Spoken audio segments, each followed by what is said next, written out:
welcome back to Operation Movie Cafe, where we talk movies.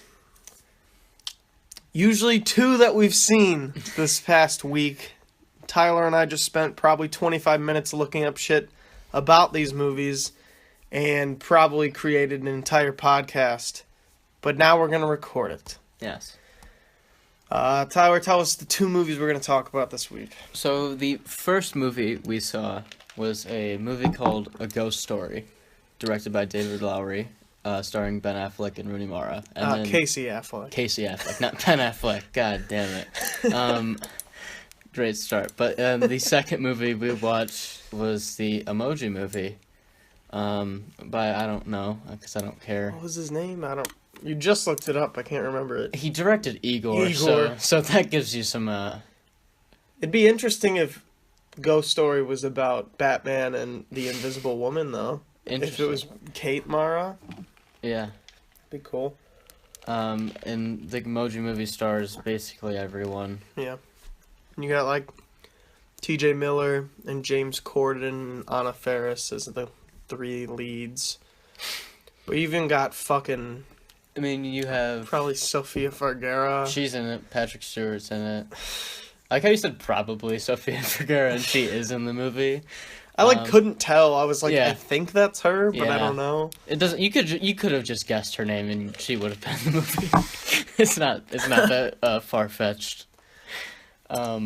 It's really anyone you think would be in the Emoji Movie. And but Patrick then, Stewart. Yeah, and then there's people that kind of make you sad. Yeah. I'm surprised Mark Wahlberg wasn't in this movie.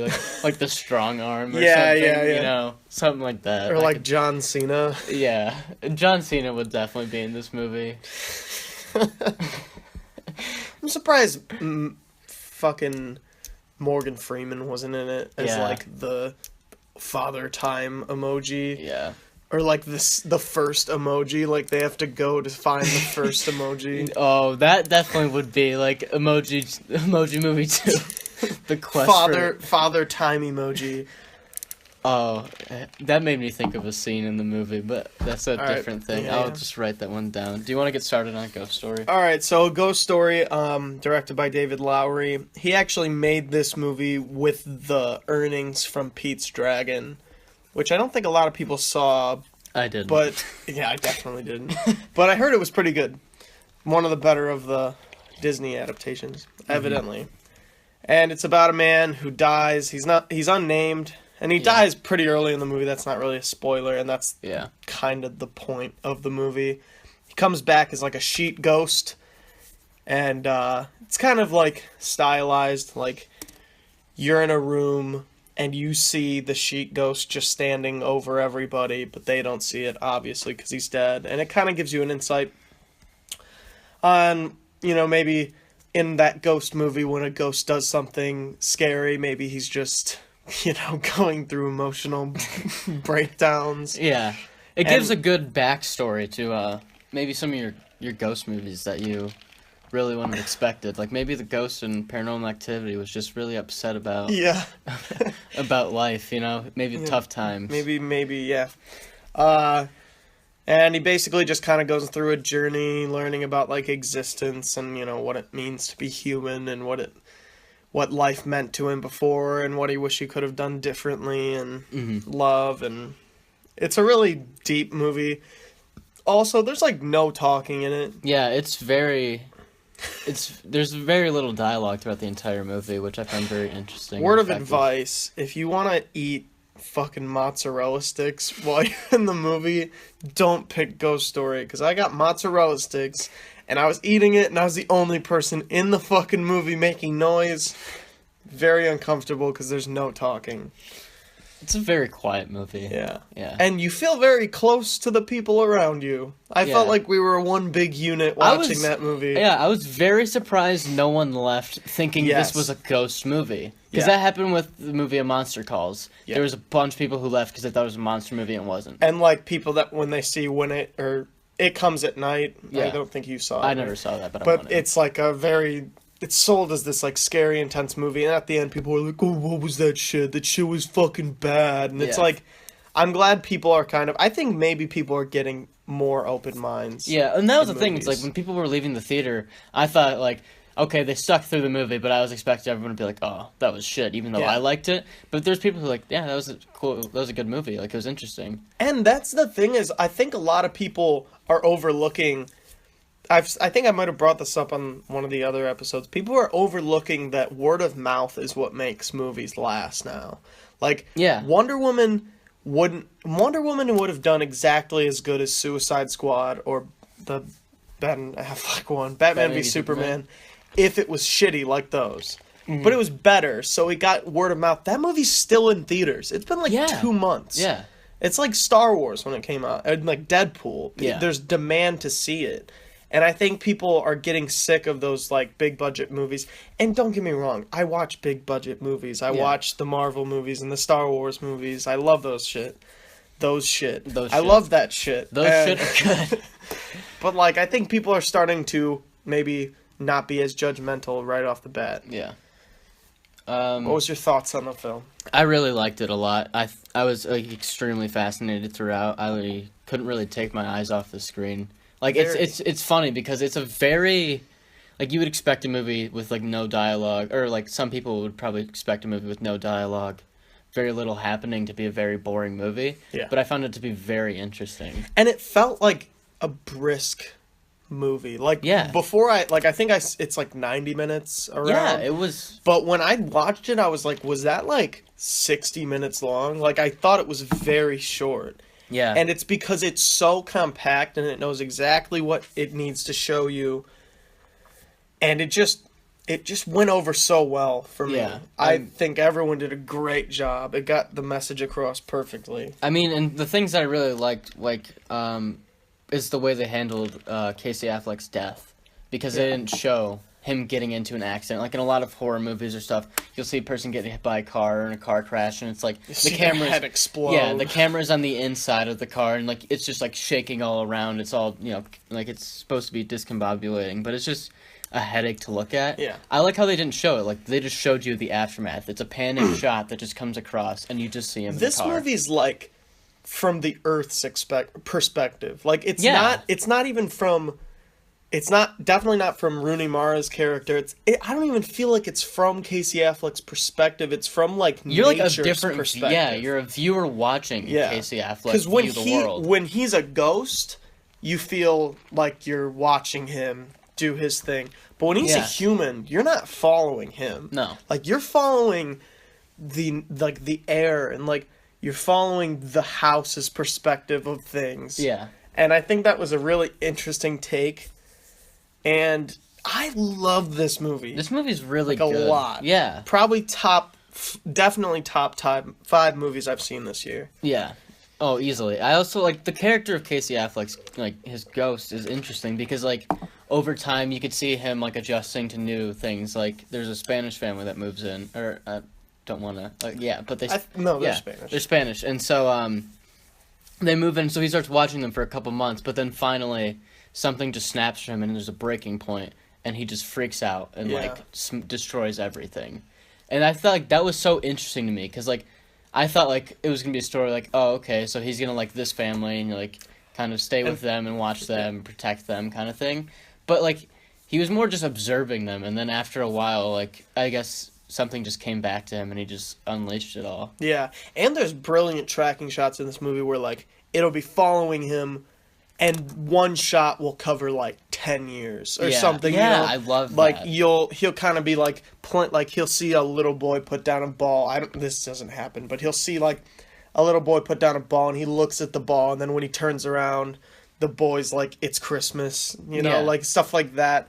Just very cool techniques. And that makes sense, like that whole thing. But like, going to a different movie that tried to do something like that, Wish Upon. The little girl's bike is just there for like 15 years. That makes no sense. You do like a smash cut from when she was 3 to when she's 16, and the bike hasn't moved. And it's like it hasn't moved in, like, I don't even Versus know. like him just walking through rooms and the time clearly changing. Like, you know what's happening, and if you're paying attention, then there shouldn't be a problem. Yeah, it's a very interesting movie. I like it's skillfully directed. Yeah. It's I mean, the cinematography is amazing. Yeah. The editing's amazing in the movie. The editing's amazing, and back to cinematography, like the landscape shots of the movie, are like, I genuinely don't know. Like, I'm just gonna say blah because I don't know what other word to like put in there. Like, they're so breathtaking. There's a scene that like was just awesome to me visually, where he's walking home from the hospital as the ghost, and he's like walking through the swamp area, and it's this really wide angle. And you just, like, see this really small, like, white figure walking through. And you can see, like, the sheet blowing in the wind, like, in the wind. It's amazing. And that's what I was saying. When I feel like most directors, if not all directors, would, like, tell the story visually from, like, behind the ghost. Yeah. And maybe get, like, the sun in, like, the background, like, contrast. But he just, like... just does a still shot of just this giant land. Because that's what I'm saying. It's more from nature's perspective.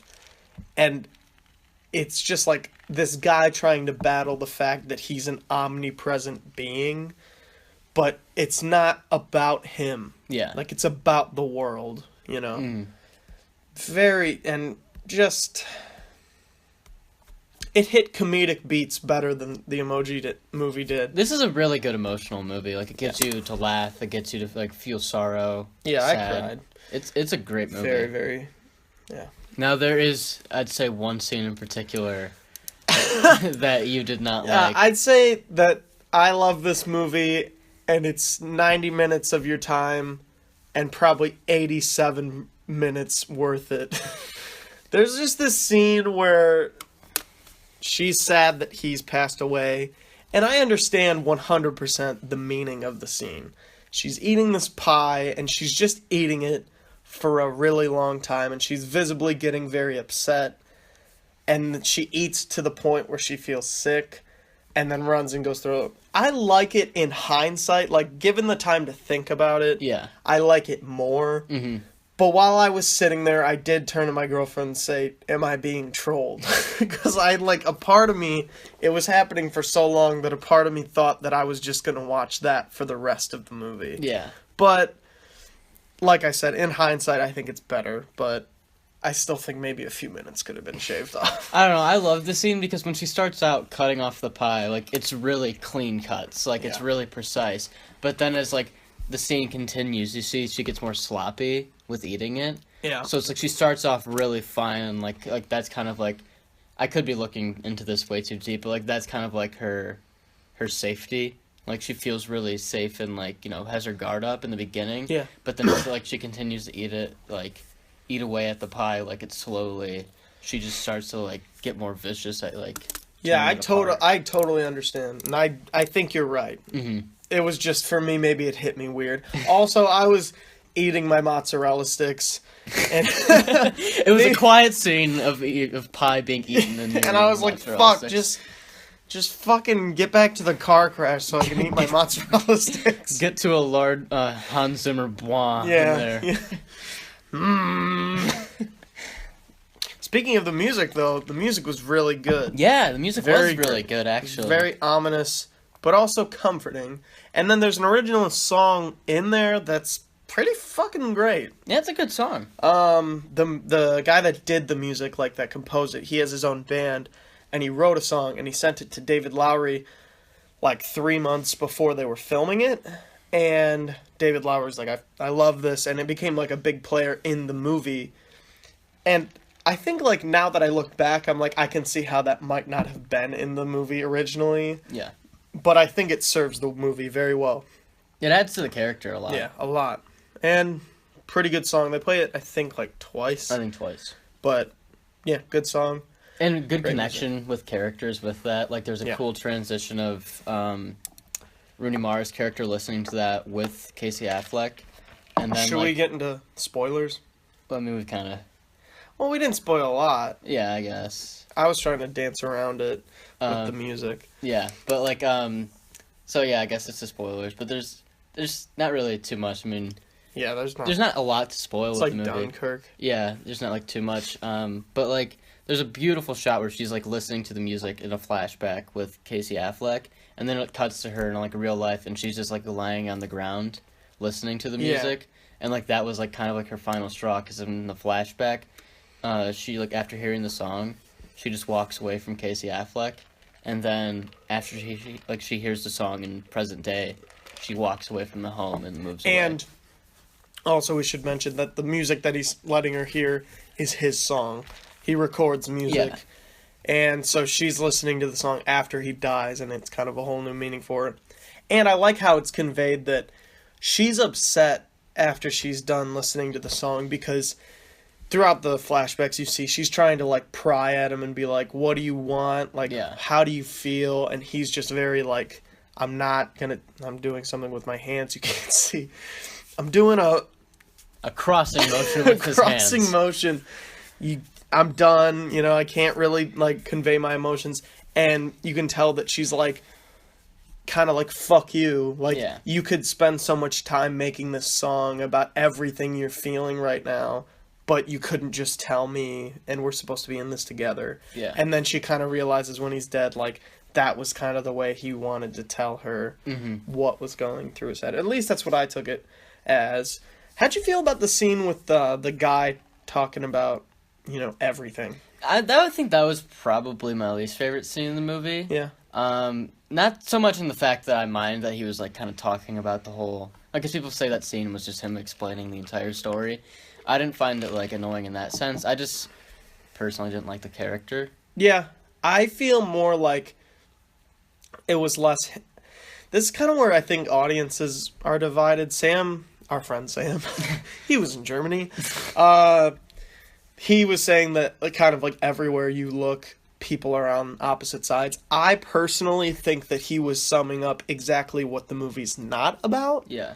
And that you can see Casey Affleck's getting mad while he's talking, and then he destroys the light bulb. I love that scene. Yeah. Like, just you see the shattered light bulb. Basically what this guy's saying. It's just a very nihilist, like, existential way to look at life. Like, everything's there and then it's gone. Nothing matters. Like, life has no purpose unless you leave something behind to be remembered from. And even if you do, it'll eventually be gone. Yeah. And I'm like, I guess that's true, but, like, the point of Casey Affleck's arc is that he's still waiting to know what the note said. Rooney Mara leaves a note in the walls I like that a lot, that whole that, like, before she died, or before she goes to...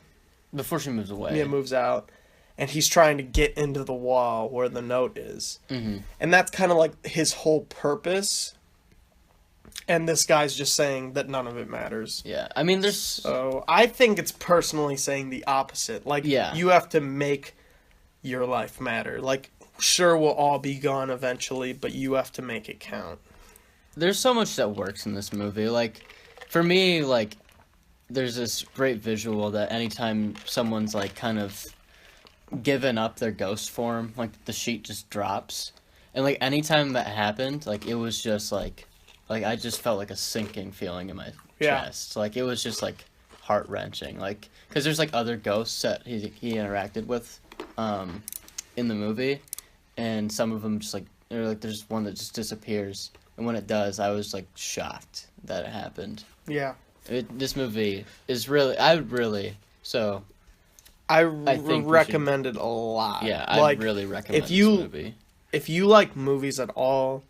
I think you should see it. Yeah. Maybe you won't love it, but if you love movies, I think you'll love this movie. Because this is a movie for people that love movies. It's, And just, like, if you're going through anything, like, kind of, like, emotional at the moment, I think it'll just hit the right beats. Because I think you can connect with a lot of people. Yeah. Like, my girlfriend, she's going to college, so am I, obviously, and, her childhood home's being sold, and a lot of, like, the themes about it are, like, your home and what it means to you and stuff, and I think she connected to it a lot. Yeah. And I just think it's a very important movie for that kind of feeling, or just love in general. It's a very, very human movie. Yeah. Very great. Like he said, if there's anything, like, going through anything like that, it's a great movie, because it's very... You feel, and you connect with all the characters a lot. So I would completely recommend the movie. Is this a must-see or a not must-see? This is definitely a must-see. This is a muskrat. For sure. 100%. Talking about compelling characters, I think we should transition to the next movie, the Emoji Movie. Do you want to take the lead on this one? Yeah. So there's this emoji, right? He's the meh emoji. And his name's Gene. And he's just he's fucking struggling so hard with the fact that he can't be meh. He can't fit into his role. He feels so cry face and so heart eyes and heartbroke eyes. And he feels so dog and so elephant. And so poop. Yeah, and so poop. And so cool man shades. So then he goes, they live in this place called Textopolis. I'm almost just assuming that's what it's called. I'm not even sure. I think it is. Maybe it's Text Town. No, it's definitely Textopolis, because that's worse. And there's this machine that's like the text board, and they live in a boy's phone, and whenever he wants to use an emoji, there's this text board, and you have to hold the face while they scan you and send your face up to the phone. And so Gene, TJ Miller, it's his first day on the board, and he is trying to hold the meh face, and he freaks out, and all of his faces show. So it becomes a conglomerate emoji, and then he fucks. I don't know what he does, but then the whole phone gets broken. And so then the boy has to go fix his phone, and... It is Textopolis. Yeah, Textopolis, okay. That's retarded, dude. Or, that's, stupid. Yeah. Ooh. And then what does he have to do? He meets up with this hand emoji that wants to become a favorite again, and it's James Corden. Yeah. Corden.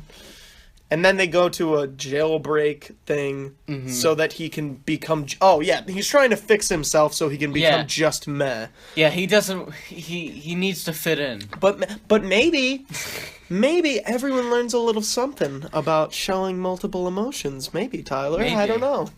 I do know. They do. And might I say... It's fucking awesome. This is the best movie of the year. Like, we talked a lot about Ghost Story, but that's like number 2. It goes Emoji Movie, then Ghost Story. Like, Ghost Story or Ghost Emoji? you never know. There's so much that's wrong with this movie. This movie's like the worst. See, I hated the idea of the Lego Movie, and I think being that shitty of an idea, it was fine. I don't really like the movie. I think it's fine. Mm-hmm. Certainly beat the expectations I had. It was better than it was supposed to be. Yes. Because you have a movie... Okay. Brace yourself. You have a movie that's based... Like, a movie which is already a sold item based on Legos of other movies... Being it, yeah. Yeah, and then you've got, like, the Lego Movie video game, and, like, stuff like that. And then you have the whole Lego chain. Yeah, and it's just, it becomes, like, a paradoxical little chain that you can't even think of. And so I think the Emoji Movie's worse because it's not even a toy. Like, the Lego Movie's a toy, or the Legos are toys. Emoji is just, like, an emoticon. Like, it's like... making a movie about the letters of the alphabet in a phone. Yeah. Like, and there's a line in the beginning, people have quoted this all over in their reviews. I believe it goes something like this. Emojis are the single most important invention in the history of communication. Yeah. And it's like, that's just not right, but it's not even ironic. Like, they're not trying to be funny. Yeah. And then also this movie just completely deficits from the fact that it's not Apple. So, like, even if it was a movie about emojis, they don't look like the emojis. Like, they look slightly different, and it shouldn't be made, but you've got, like, you were talking about this before, you've got, like, the Twitter handle. Yeah. And, like, stuff like that. Well, it's funny, because all the apps, it's like, you look at it, you're like, oh, there's Snapchat. It looks like Snapchat. There's Instagram. Looks like Instagram. Spotify looks like Spotify. And then there's text message. And it's like a black box with like a blue, red, and green dot. And you're like, that's not at all what it looks like. The weather app is like a lightning bolt or something, like a cloud with a lightning bolt. And it's like, this movie wouldn't have been good, but I think people could have at least, like, related it to it more if it looked like their phone. Yeah, and plus the subplot of this movie about a boy being afraid to send an emoji to a girl. Yeah, he doesn't know what emoji to send to her? Yeah, like that's... And we're not gonna... I'm not gonna not do spoilers. Yeah, spoilers. This is all even spoiled. If it's so inconsequential, even if you want to see the movie, like, you know it's gonna be fine at the end of the day. One of the plots is they have to get to Dropbox. I don't even know what that is. What is that? It's just like an app that you have to download. Like I'm pretty sure it doesn't even come programmed, so you just have to download it. So it's just like a free, or like it's a sponsorship to like, we'll incorporate that in our storyline. But anyway. There's so much that's wrong with the whole subplot of the kid, like, being afraid to talk to this girl, because she texts him something, and he must already have her phone number, because he says, oh, she texted me, and looked back at her. But if he, like, how would he know that if it was a random number? Yeah. So he already had to have talked to her previously. Or something. Like, he has her number, so they've communicated somehow, but now he's acting like they've never talked, and his friend's like, no way, this must be a mistake. And when they go into, like, recently deleted, he has a message typed out to her from, like, a week ago. Yeah, like... And it's like, I love you. They're fucking 12! No. You know what it was? Huh. He quoted a Rihanna song. Oh, yeah! It was like, shine bright like a diamond, or something. When that happened, that was a legitimate facepalm moment for me. Oh, yeah. I was trying to think if I knew the song. I couldn't think of it. Yeah, and also he doesn't say anything about loving her, and then the facepalm emoji, the high five emoji is like, he loves her! Yeah. Like, no he doesn't! He quoted Rihanna. Song. If someone quotes Rihanna, they're not in love with you. If someone quoted Rihanna to me, I'd be like, who the fuck are you? Like, and then... That would turn me off from you. Basically... I'll just sum up the rest of the plot before we get into things. He gets to Dropbox, he guesses... What the fuck? There's things that you're sold in this movie that just don't make sense. Like, well, they go first before they get to Dropbox. They go to Just Dance. Okay, yeah, we'll get to the apps later. And Anna Faris plays a person named Jailbreak. She's like, I can't get through the firewall because every time I guess, it recognizes my face. You're a different emoji that has multiple faces, so you can guess. What? Like, when you go to a firewall, you are a person. The thing that doesn't make sense about that entire scene is, like, because it knows my face. It doesn't even scan his face. He's doing different faces. Yeah. And then just guesses the girl's name and it lets him in. But, like, it would have made more sense if he found out her name and then he had to guess the proper emoji to guess with. But that doesn't happen. He just does a scared emoji because he's afraid of getting burned. And then that works. So it doesn't make sense her character like, not all being you able have to do is in. get the password right. Yeah, the person's name. It's not that you have to be... Because I'm a person. Yeah. Like... So anyway... Ah!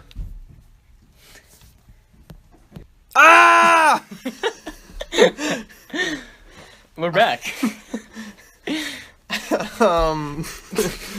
So, whatever. Then basically, he becomes just meh, he gets his wish, but then he realizes the best thing about him is that he can change faces. Is that he's different. He's different. So then... He's not just meh. He saves the day by inventing a new emoji that just makes different faces. And the girl comes up to him and she's like, wow. That's good emoji. Good emoji. Sick emoji, bro. That's sweet. And want to go to the dance? and then he's like, "Wow, I guess my phone is cool," because he's like going to delete his phone, and it just starts closing in on texts. Yeah, I love it doesn't that. just wipe everything; it's just closing in like a fucking apocalypse. And then he unplugs it from this delete cord, and it just comes back on.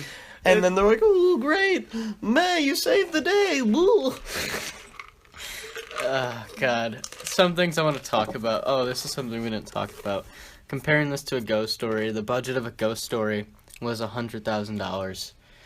Which is not a lot at all when it comes to movies. And it made 9 times its budget. And the budget of the Emoji Movie is $50 million, which I'll give it some fair credit. It's an animation movie that's fairly low. But it made half its budget. And so, I don't think it'll... I think it might make its budget, but even if it does... It's going to lose money on marketing. Yeah, marketing. But so it seems like people are doing it right. So keep seeing a Ghost Story. Don't go to the Emoji Movie. That's just a quick tangent. But another interesting thing is Dunkirk actually beat out the Emoji Movie at the box office. Oh, I figured. Yeah. I wasn't expecting that, though. I thought the Emoji Movie was going to be like the next Minions, you know? Like, just get a boatload of money for being such an awful movie. Yeah. I think Emoji Movie's worse than Minions. But they speak in the Emoji Movie. They speak English. Yeah, but... I hate Minions. I hate Minions. It. Like, I just can't. But Emoji Movie's like I can at least give them, and this isn't much... Despicable Me, the characters are their own thing. It's not fair that they can just take my keyboard and try and make characters out of them. It is lazy. It's a very lazy movie. And why is there a whole family of meh and like one father and son poop, but no one else has any family? Yeah. This is here are 2 things I just want to talk about for this movie. So I saw this movie with my dad and my older brother, I will say. And we definitely got interesting looks for being the only people in the theater who did not have kids with us. I'll counter that. I saw this movie in West Branch, which is a fucking weird, old-timey type town with a theater with only 3 theaters. There was 4, 80-year-old people in the back of the theater. Well, they wanted to know with no kids. Well, they wanted to know what emojis were. Yeah. And it was going to inform them. But I was like, what are you getting from this? Yeah. Also, a guy brought his wife and his 2 little kids, had a camo hat on, probably like a Ford Motor Company shirt on, made no expression. The whole movie. That's the thing. There was the only reaction that happened in this movie with the kids, and there was I was surprised there wasn't a lot of people in the movie theater, but for the amount of kids there, they all had emoji shit. There was a girl with an emoji pillow, there was a kid with an emoji blanket, stuff like that. They all had their shit. The biggest reaction anyone gave in this entire movie, there was 2. There was one where it zooms out from the text messages and shows the entire phone, and then a 4-year-old girl screamed, "Hey, look, it's Snapchat." And then the second one was when they showed the old emoticons, and they bump into them, and then one of them was like, "Oh no, my colon." A 13-year-old girl laughed. Oh, okay. Yeah, that was the reaction. But that's not funny because no one's like, "Oh, my colon." Yeah. If it was if I know this is stupid, but if pancreas was a fucking something like that, I don't know. But it was stupid, and yeah, that was bad. But these are 2 quotes I said to my dad as we were watching this movie, because my family, we love watching bad movies, and we were hoping this would just be an enjoyably bad movie. We were hoping, but we knew it wasn't gonna be. And the 2 quotes that stuck out to me the most, I looked over to my dad and I said, "We are actually watching emojis dance." That was one of them. I never thought I'd say that sentence, but that was it. And the other one is, "I swear to God, if these 2 emojis kiss, I'm going to leave this theater." Did they kiss? They did not kiss. I was very thankful that jailbait... They don't need to kiss. Jailbreak, and meh didn't kiss. They don't need to kiss. They've got the emoji. They got the SoundCloud waves, or the Spotify waves to ride. Yeah, and it's things like that. That doesn't make sense even if because emojis are just, whatever. I'm not wasting more shit on this. But, the YouTube app, when they showed pen, pineapple, apple pen. Yeah, and it's the people in the movie are CGI, but then videos of people on the internet are people. Yeah, that makes no sense. What? I don't know. Like, if you were those weird-looking CGI people, would you be like, what's up with this weird-looking person? Do you know what never happened? There was no resolution to what happened to the Smiley one. Like, she's like, I'm gonna kill you, or something, and then her bot falls on her and crushes her, and that's the last you see. Yeah. You never know what happens to her. Like, she's a I'm villain, gonna fix but this movie. don't make it. No. First of all, you change Meh from TJ Miller to fucking Elijah Wood. You change fucking Jailbreak to, like, Winona Ryder. And then you make the smiley emoji fucking, what's her face? Amy Poehler instead of, it was Maya Rudolph. Maya Rudolph was Yeah. Really? Yeah. Okay, you make it that cast, and you make it Osmosis Jones, where it's actually Bill Murray's phone. Yeah, And it's humans. Yeah, it's a sequel and, like, to actual Osmosis. live action, and then it just goes into their phones. Because that movie would be fucking awesome. Yeah, it would be, And, like... don't make it the same plot, like... But if you could just have Bill Murray, like, oh, what's wrong with my phone? Like, just, like... And that would be, like, funnier, because, like, you know... If it's an old person. Older person, yeah, it would be way funnier, because They'd have, like, Nutrifax app and stuff like that. Bill Murray would do it, let's be honest. He would. He would. They made him go to Ghostbusters. He might still be in Problems with Sony. So, would you say this is a must-see or a muskrat? This is definitely a muskrat. This is a muskrat. Oh god, it's horrible. If it is must-see or muskrat, let me go back. That Ghost Story is a must-see, not a muskrat. Yeah, okay, yeah. Ghost Story... We'll readjust ourselves. Ghost Story, must-see. Emoji Movie, muskrat. Yes, okay. Or should I say, Ghost Story is musty, and the Emoji Movie's a muskrat. Yeah. So we thought for the third quadrant. The third quadrant.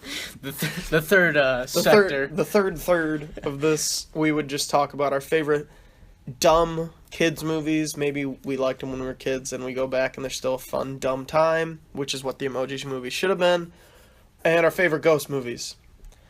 So you gotta need to start off. We should start with ghost movies. For ghost movies, I think my favorite ones. It's hard. It'd either be The Conjuring, or does the Babadook count? Or I wouldn't say so. Yeah, because it's not like a ghost movie. Yeah. But yeah, I would say probably The Conjuring or Insidious would be my favorite of that. Yeah.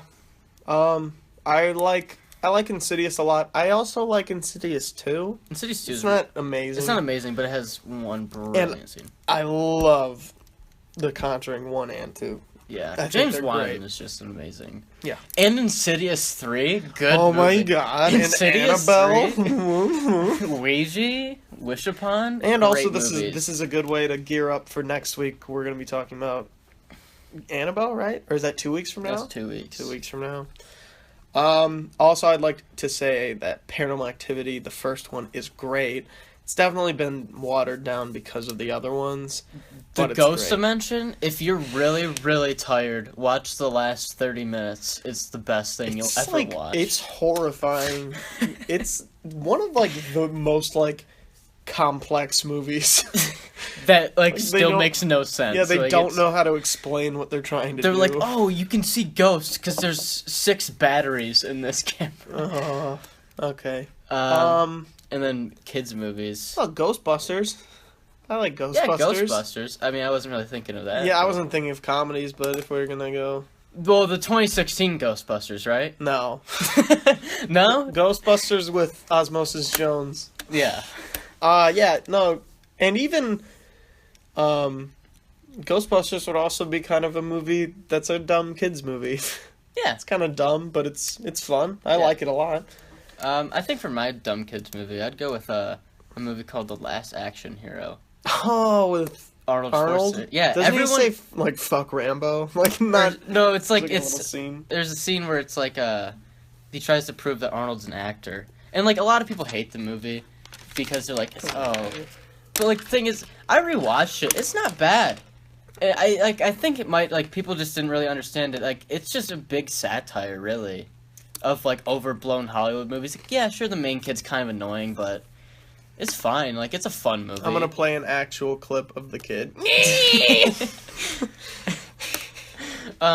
But yeah, I mean, it's got stupid parts for sure. But like that's the point of the movie. And it's got some bad special effects here and there. But I've never seen it. I'll give it a. It's fun.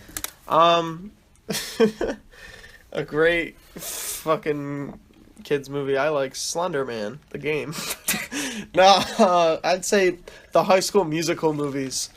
They're so dumb. They're horrible, but they're so fun to watch. Yeah. Camp Rock 1. Camp Rock and 2. And 2, yeah, kind of. They're fun. Like if you watch any of those Disney movies, they're a good time, actually. Yeah, like, especially if you watched them when you were a kid. Yeah. And, like, I've said this quite a bit. In, like, the High School Musical movies, everyone's just, like, acting like they're in High School Musical, except Zac Efron. He's so into it. Like, he's acting so honestly. Yeah. And it's so funny. If you want to see, if you're a fan of Zac Efron now, definitely watch him in his early years. Oh, yeah. Because he is amazing. I can't think of, is there any other, like, cartoons we used to watch? I couldn't really think of many. Like, I think that would really be it. Yeah. Like, a lot of those Disney Channel original movies I still find funny.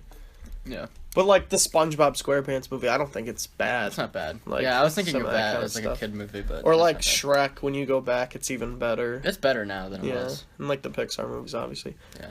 Yeah, no, that's probably it. Yeah. So, we got a Musty and a Muskrat.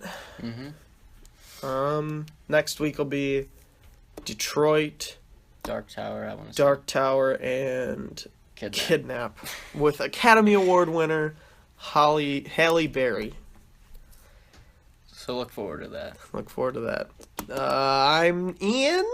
I'm Tyler. Signing